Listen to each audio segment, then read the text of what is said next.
So, Devin Lorraine, who is doing an incredible job, I might add, at the digital media class at Agnes Scott College, wanted me to answer what Burning Man means to me and how it has impacted my life. Well, in some ways, it's hard for me to even to think about or remember who I was before Burning Man. This was my 13th year. So the person I am now is so different from the person that I was before I went to Burning Man. But I still remember some of the significant changes. And the changes have happened over several years and continue to happen. The first huge change for me, the first huge life-changing awareness or learning was seeing thousands of people living, thriving, joyfully living lives that were outside the status quo, outside the narrow grooves of what I had learned was what our culture allowed you to do. You know, you have blue-collar jobs, white-collar jobs, Peace Corps. And whoa, here are people doing all sorts of crazy things, all sorts of ways of expressing, all sorts of lifestyles, and in this flaunting way.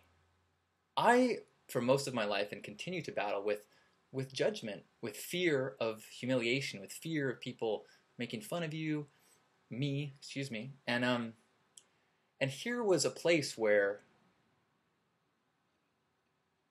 one of the tenets is radical inclusion and radical self-expression. And that takes form in people when they hear these crazy voices inside that says, you should dress up like a donkey and walk around on all fours. Now, that impulse, if you act it out in the default world, you're going to get destroyed by people verbally. And you're going to, I mean, maybe worse. But if you do that out on the playa, the way I like to say it is that you can do pretty much anything you want that does not hurt other people non-consensually. But people may not join you, but they'll definitely hold your coat while you do it. It is such a supportive environment. And in that environment, in a place where people will allow, applaud, encourage, clap along, hold your coat, you know, squirt you more lube, whatever it is that you are, whatever impulse that's coming from inside that you are listening to, they will support it. And that is so different than our culture, which teaches us to listen to the impulses that come from the outside, the advertising, the politicians, the marketing, all of the education system. All of those are outside influences. And they're not all bad, but they're certainly not the same thing as something that comes from inside, that comes from your heart, that comes from who you really are. And it's such a foreign idea that I didn't even really realize that I couldn't hear it. And then being around people that were listening to their heart songs, I was able to tune in. I could hear it a little bit. And then you start practicing. You start learning ways and things that you can do so that that song becomes louder and louder and louder. And then once you're dancing to your own song, suddenly the jeers seem silly. Suddenly the judgment seems ridiculous because the judgment is coming from a place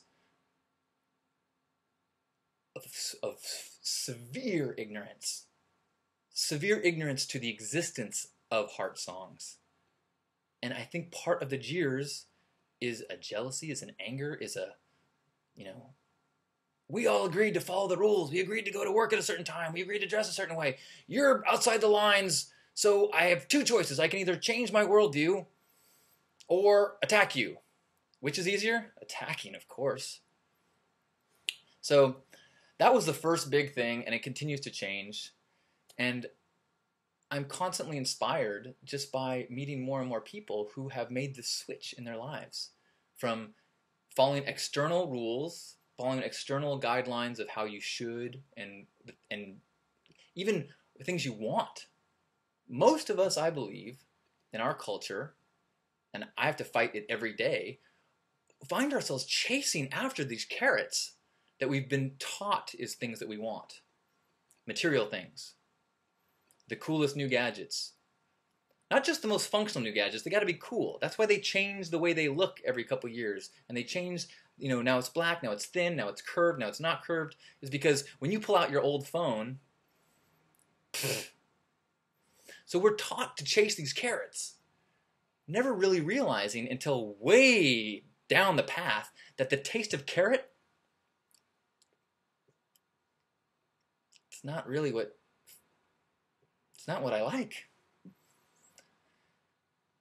And so realizing that there's more than carrots out there, and seeing more and more people chasing carrots, and more people supporting it, and more and more, it's huge. And I know this is going long, but the other huge teacher for me was the gift economy. And a gift economy is not the same as barter. And I actually have a video where I go deep into it, so I'll just touch on it. A gifting economy is when there is no exchange. It is only one way.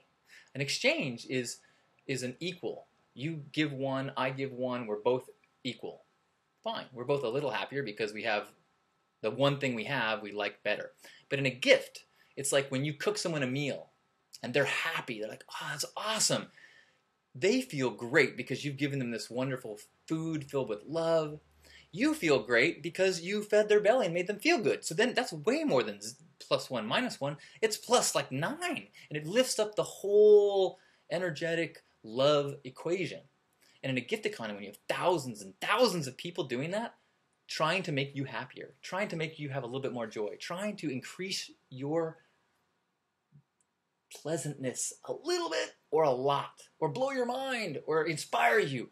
And that becomes the economy. Not trying to acquire more stuff, not trying to achieve status in any way, but trying to blow more minds, trying to inspire more people, trying to ignite more, trying to feed more, trying to make more smiles. That type of economy creates crazy abundance and changes the way you see the entire world and everybody in it. Because everybody in it stops being a competitor or a source of anything that becomes merely, that's another person that I can gift to.